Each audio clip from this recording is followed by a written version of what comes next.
13 katao kabilang ang 7 bata patay matapos mahulog ang sinasakyang SUV sa irrigation canal sa Tabuk City, Kalinga. Nakaalerto Russell Simorio.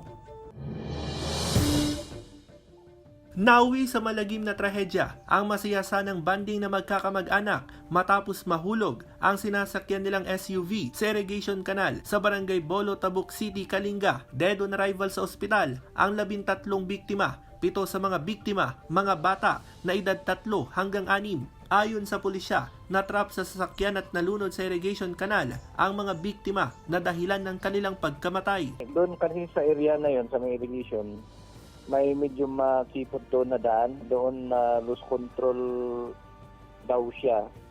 Doon na dumiretso sa irrigation mismo. Sa inisyal na investigasyon ng pulisya, papunta sana mga biktima sa Bolo Lake para mamasyal nang mangyari ang aksidente.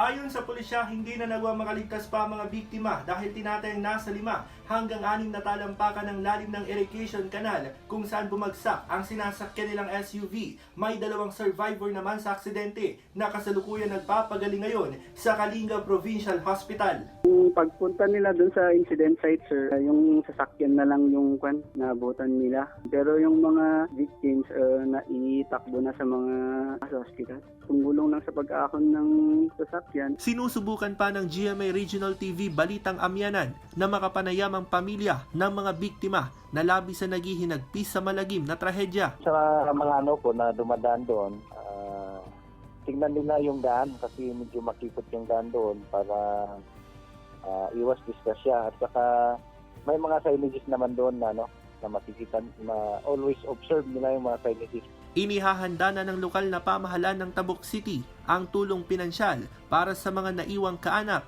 ng mga biktima. Russell Simorio, Balitang Amyanan.